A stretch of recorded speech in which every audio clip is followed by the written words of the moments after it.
What I'm asking for is continued testing. There is a program available from the Virginia Department of Health that will provide free testing for public water systems that serve under 10,000 people. The program is detailed on Virginia's website. I'm happy to steer you all to that if you need assistance, which I'm sure you don't. But that's all I have to say. Thank you very much. All right. Thank you, sir. Appreciate it. Any other comments from the public? Okay, we'll go to customer requests. We do have one customer request. As you'll see, starting on page 6, we had a customer request from Mr. Farrell at 100 Musket Lane. We received a high bill caused by a spike in usage over the course of around 6 days. Staff sent a notice of above average consumption on June 24th, following our routine meter readings, and this prompted Mr. Farrell to call to request more information. We pulled the meter history, which shows continuous consumption starting on May 22nd through sometime on the 28th. Mr. Farrell was understandably concerned about this. He didn't know where the water went. Unfortunately, that means that we can't exonerate any charges if a leak hasn't been identified. Since we received this email, which is in your board packet, we've worked with him to set up a 12-month payment arrangement, and that'll make his monthly payments more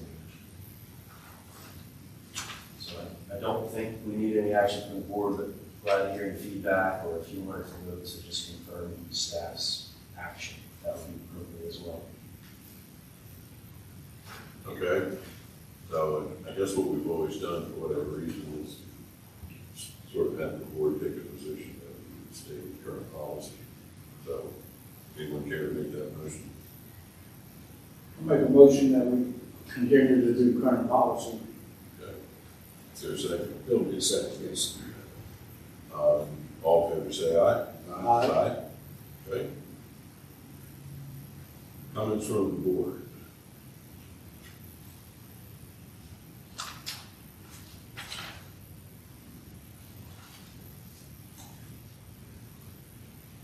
Okay.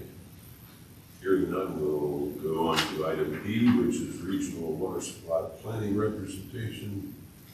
And these have been positions that were held by Ted Clemens and Ted Voorhees. And so we need to replace both the alternate and the primary. And the past primary has been the general manager, and then the alternate was a member of the board. So I believe that Mr. Gerald is willing to serve as the primary, and Mr. Davies is willing to serve as the alternate.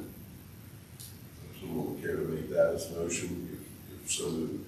I would like to make that motion for those two individuals to join that board, water board. Okay. Second. Okay, it's been moved and seconded. If there's no further discussion, all those in favor say aye. Aye. Opposed? Okay. Pretty easy. Item E is the social media policy. Yes, this starts on page 11 of your packet. As RSA expands its social media presence, we can expect public engagement to follow. So while we welcome feedback on our posts, there is certain content that shouldn't be tolerated.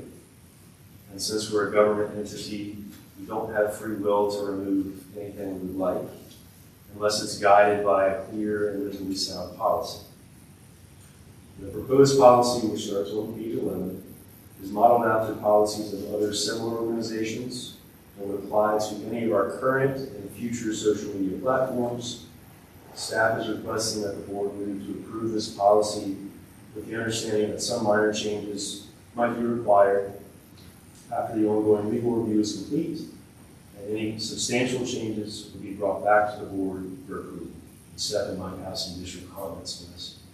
Not just echo the general manager's comments. These policies need to be vetted because litigation has flowed from them in other jurisdictions, and it's an ongoing situation, so you want to make sure that you're recognizing the latest court cases. I have no reason to believe that this policy does not do that. My hope is that we'll come back and say that there are no substantive changes, so we can take action today. This can be your policy, but I understand that the motion would be to approve this if that's what we wish to do, with the understanding that once legal review is complete, it can then be formally put into effect, and if there are issues, it can come back to the board, and I'm happy to answer any questions as to what those issues might be. Okay, so you anticipate having this reviewed in the next week or so? Or, I'm trying to pin you down, I'm just trying to get an idea, because I don't want something to happen in the meantime. So we're not gonna use this policy at all until you give the high sign, is that the idea? Yes, and I actually have Colin Seltzer, who's done some work for our state in the past, who's a constitutional expert and has done these policies, looking at it, and I've told him, maybe I was wrong to do it, but I said by the beginning of next month, August. I expect I'll hear back from him sooner. Yeah. But the idea was if there is a problem, I could come back to you next meeting. Excellent. Anybody have any follow-up on that? All right, sounds good. So you want us to go ahead and adopt it now, so we'll be ready to roll? Do we have a motion to adopt the RSA external social media policy? Mr. Chairman, I make a motion that the policy that's been presented to us be enacted, and we have legal counsel look at it before it's all said and done. Okay, is there a second to that? Second to that. All right. Any further discussion? All right. All in favor say aye. Aye. Opposed? Okay. 3-0. General manager report. I do have a few items this month. I'll start off with our drought update. The Virginia Drought Monitoring Task Force met most recently on July 7th to address drought conditions across the Commonwealth. Our region remains under a drought warning advisory. Reservoir levels across the region are considered normal at this time. Stream flow is at a watch level. Precipitation is at a warning level. And groundwater levels remain at the emergency stage. RSA's water systems are not currently experiencing supply issues. Our Madison water system is served by White Oak Lake, which remains full. Both the Wilderness and Town of Orange water plants are served by the Rapidan River. The calculated stream flow at our Wilderness intake this morning was 107 cubic feet per second, which is roughly equivalent to 69 million gallons per day passing by the intake. This is about 40% of what's considered normal for this time of year. And we'll continue to watch stream flow conditions on a daily basis, and we'll implement voluntary or mandatory restrictions for Wilderness based on permit requirements and on our drought contingency plan. I'll add that the Town of Orange has similar triggers for their voluntary and their mandatory restrictions. Our Route 15 water system would be subject to those restrictions if they were put in place by the town. At this time, the Route 20 system is served by 2 groundwater wells. We don't have any supply issues at the moment. In the next couple months, we'll be transitioning away from the wells and buying water from the town. As far as coordination with other entities goes, the Orange County Drought Committee, which includes Orange County and the towns of Orange and Gordonsville, they continue to meet on a regular basis. Our last meeting occurred earlier this week. We've shared several joint Facebook posts encouraging conservation, and we're posting now on a weekly cadence. Any questions about water supply before I move on? Just a question. The numbers that you provided as far as the Rapidan's daily flow at the eastern end were very similar to numbers I heard about what was also, flowing in the orange area. Is that normally the two very closely, or is it, I know not all conditions will be the same, but is that usually similar numbers? They're fairly similar. So what we do to get our stream flow is we take the flow at the Culpeper gauge and we'll multiply it by 1.37. So that accounts for the additional drainage area between those 2 points. Now, the town of Orange would do something similar. Their factor's not going to be quite that large, but they would also compensate for that additional drainage. But they're going to be similar.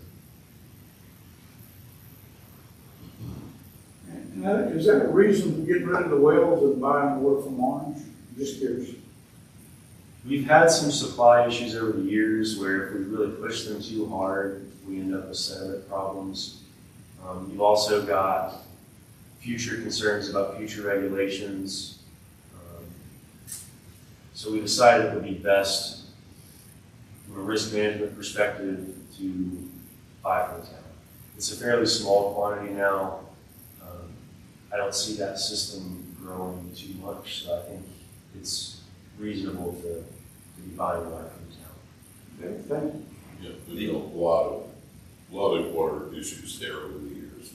River water, that's. The 107 million gallon flow, what is actually being taken out on a daily basis, percentage-wise? So the 107 CFS, which equates to around 69 million, 69. and we're taking out anywhere from 1 to 1.2 million at that intake in Wilderness.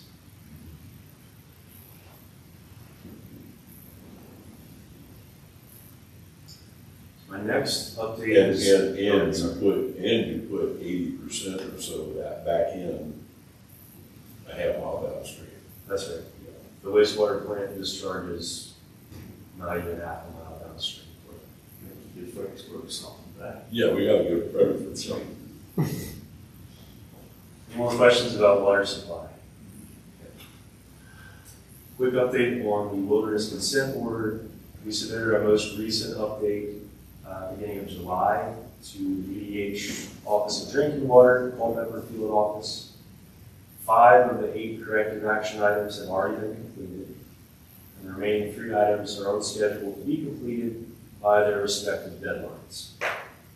That quarterly update and previous updates are available on the website. My next topic is a quick update on Lake of the Woods E. coli, which is something that Mr. Davies brought up last month. Staff has been in close contact with Lake of the Woods Association staff regarding elevated E. coli results at Keaton's Lake boat launch, as well as near the front entrance and clubhouse area. In the case of Keaton's Lake, Lake of the Woods recently began a new form of testing called microbial source tracking, which looks for specific genetic markers. In May, this testing revealed the detection of genetic markers tied to humans, leading to a concern that RSA infrastructure could be leaking, spilling, or otherwise impacting the lake. E. coli results in that area have been also elevated recently, leading to a swim advisory that remains in effect. Although E. coli remains elevated, fortunately the most recent microbial source tracking results did not return a detection of a human marker. So we'll continue to investigate for any deficiencies, but all signs point to some other factor being responsible for those elevated E. coli results. Near the clubhouse, Lake of the Woods staff expressed concern in May about high E. coli levels in the drainage channel, which travels from the front lake along Lakeview Parkway by the clubhouse and ultimately discharges into Flat Run downstream of the main lake. Our operations manager, Joe Gonzalez, met Lake of the Woods, Director of Environmental Resources on site to investigate, but that did not discover any defects in RSA infrastructure that would contribute to contamination. The E. coli levels in that channel have since fallen to less concerning levels, and it also should be noted that this channel does not discharge into any of the lakes. But it's a great example of the ongoing investigation, collaboration between the RSA and the Lake of the Woods Association. We've also established a recurring meeting with Lakewood Woods staff. We'll alternate between their office and our office just to talk about ongoing projects, upcoming projects, to make sure that we don't step on each other's toes or looking at doing infrastructure. And of course, 24/7 communication for any kind of emergencies that come up. Any questions on that topic? Next, a project update. We're going to hit over a couple projects here. The Madison wastewater plant upgrade, tank installation went well last week. So the crew will proceed with the next steps of grouting, tensioning, and leak testing for the next month. Route 20, the meter vault, all the electronic equipment, instruments, including pressure reducing valves, flow meters, pressure sensors were commissioned on Monday. So that means the vault is ready to be placed in service. But per our contract with the town, the old meter vault has to be demolished, and the current groundwater wells need to be decommissioned, disconnected, before we start full-time operation of the new connection. So we'll be sending a letter to customers on the Route 20 system informing them of that change before it happens. Speaking of communication, we've included our first iteration of a public affairs update on page 14 of your packet. And as I touched on earlier, we've been working closely with other members of the Orange County Drought Committee on joint messaging about water conservation. And in particular, Adriel has been collaborating with Orange County's communication manager on several Facebook posts. And to continue those posts on a weekly basis. Our presence has been growing over the last couple weeks. At last check, I think we're up to 26 followers. And our most popular post, which featured the Madison wastewater plant upgrade, received 129 likes. So Adriel's next priority is working on a monthly newsletter that'll share updates on capital improvement projects, staff features, and other content that might be relevant to our customers and the general public. And that's just part of a broader effort to be more transparent, expand our public presence, and create opportunities for public feedback. My final item is also the final page of the board packet, the finance update. To provide a little context on that information, water sales have increased slightly from May to June as expected. In Madison and Orange counties, revenue was higher than during the same period last year, as you'll see at the bottom of that page. Actual year-to-date operating income is still slightly behind the budgeted amount, but this is typical given seasonal variations in water usage. But we're narrowing that gap that we observed during prior months this year. Our year-to-date net operating income for this period is $478,000 higher than during this period last year. Year-to-date net income, including availability fee revenue, interest earnings, and debt service, is $92,000 lower than last year at this time, but is still around $1.5 million higher than budget. And that concludes my report. All right, any questions for David? All right, thank you. That was a very complete and helpful report. Attorney report. You might recall at the last meeting, you approved an updated banking resolution, adding the general manager and Ms. Ramchuk to the banking resolution. And during my report last time, a question was raised whether RSA has a dual signature requirement for checks. And my off-the-cuff answer was that it did not. And after the meeting, I went and updated and looked at the act and some other things and stand by that requirement. But in the meantime, Mr. Gerald let me know that RSA does use joint signatures and it does keep the audit happy, and there are some other procedures in place, multiple levels of review, final review by the general manager, the 2 signatures, and so the auditors and insurers are happy with what RSA is doing. We're contemplating, if we do update the banking resolution again, just to put that in there so that it doesn't hurt to make it a policy of sorts, or sort of a thing of what's happening anyway. It's a good practice. And that will stop that question from being asked in the future as the board's turnover. But I think RSA is going beyond what is required with respect to its accounting. And I don't know if we're going to check this time, I'm sorry. So that's all I've got. All right, thank you, Stephen. Closed session? We do have a need for a closed session. I will read the suggested motion to enter into closed session at the regular meeting of the Board of Members of the Rapidan Service Authority on July 16, 2026. I move that the Board of Members of the Rapidan Service Authority enter into closed session for the following pursuant to Virginia Code Section 2.2-3711, parentheses A, 3, 7, and 8, respectively. A, discussion and consideration of the acquisition of real property for a public purpose, or discussion in an open meeting would adversely affect the bargaining position and negotiating strategy of the public body. B, consultation with legal counsel and briefings by staff members pertaining to probable litigation, where such consultation or briefing in open meeting would adversely affect negotiating or litigating posture of the board. And C, consultation with legal counsel regarding specific legal matters related to the foregoing items. And we will read that in the form of a motion.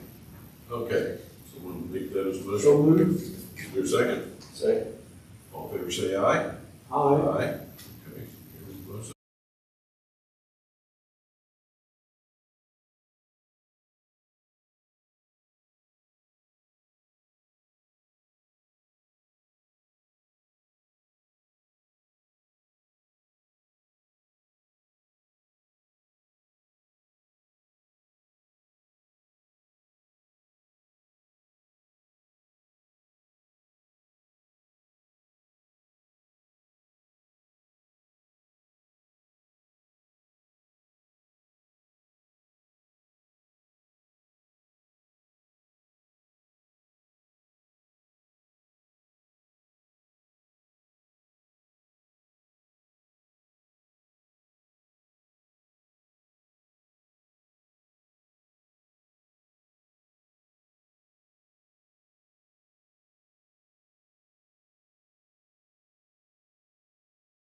Pursuant to Virginia Code, section 2.2-3712D, only public business matters lawfully exempted from open meeting requirements under the Virginia Freedom of Information Act, and only such public business matters as are identified in the motion by which the closed meeting was convened or heard, discussed, or considered in the closed meeting by the RSA board. Should any members of the board believe that there was a departure from the foregoing requirements, please so state at this time prior to the vote and indicate the substance of the departure that in their judgment has taken place. I would ask each board member to certify that the foregoing requirements were met by saying aye. Elliott? Aye. Johnson? Aye. Marshall? Aye.